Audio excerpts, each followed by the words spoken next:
हरी प्यार को के हमसे तू बहुते गजन कैलू।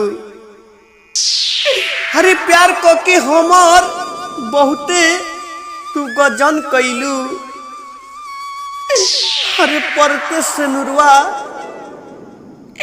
हरे परते से नुरवा मंगिया में हरे सिम हमर बन कैलू। हेलो दोस्तों, आप सभी को बहुत बहुत स्वागत है हमारे जख्मी दिल शायरी वीडियो में। तो चलिए फाइनली आप सभी को हम टाइम वेस्ट ना करते हुए लेकर चलते हैं न्यू रुला देने वाला दर्द भरी शायरी वीडियो में।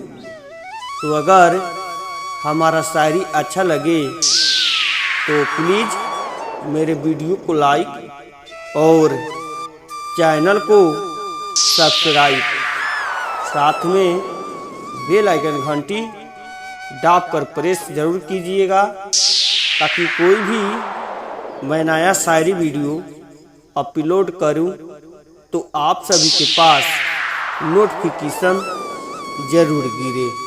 तो चलिए फाइनली हम आप सभी को टाइम वेस्ट ना करते हुए लेकर चलते हैं न्यू जख्मी दिल शायरी वीडियो में।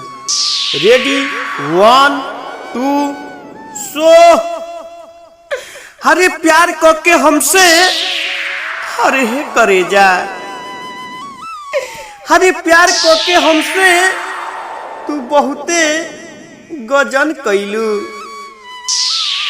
हरे प्यार को के हमर बहुते तू गजन कैलू। हरे परते से नुरवा, हरे परते से नुरवा मंगिया में हरे सिम हमर बन कैलू। हरे हमर सिम बन कैलू। हरे हे करेजा, हरे परते से नुरवा तू बदल गईलू। हरे हो गई बियाह तोहर, हरे हे करेजा। हरे हो गई बियाह तोहर, तो अब कहेलू कि तू बड़ा खराब। हरे हो गई बियाह तोहर, तो अब कहेलू कि तू बड़ा खराब। हरे सब दिन तू हमसे बोललू बतियलू।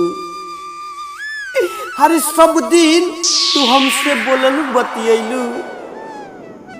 हरे परते से नूर हमसे हो गईलू, तू काहे नाराज। हरे हे करेजा, हरे हमरा प्यार में तो कोनो कमी न कैनी। हरे तब तू काहे छोड़ के चल दिलू। हरे हे जान, हरे छोड़ दिलू सांस। हरे हे करेजा, हरे छोड़ दिलू साथ तू। हरे अभियो, हरे छोड़ दिलू साथ तू। हरे अभियो हम तोहरे बात जो हिले। हरे हे करेजा, हरे हे जान, जब हर जब तोसे बात करे के मन करे। हरे जब तोसे बात करे के मन करे।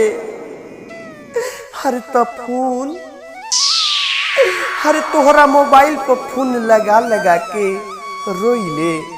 हरे हे करेजा, हरे सिम बन कर दिलू। अरे परते से निर्वाह हमके भूल गईलू। अरे हे जा। तो हेलो दोस्तों, आप सभी को हमारे YouTube चैनल में आप सभी को बहुत बहुत स्वागत है। होली की हार्दिक शुभकामनाएं हैं। प्लीज़ अगर हमारा शायरी थोड़ा भी अच्छा लगा होगा तो मेरे वीडियो को लाइक और चैनल को सब्सक्राइब करना नहीं भूलिएगा। तो चलिए नेक्स्ट वीडियो के लिए बने रहिए। तब तक के लिए जय हिंद, जय भारत। हम फिर से लेकर आएंगे न्यू जख्मी दिल बेदर्द शायरी वीडियो। तो चलिए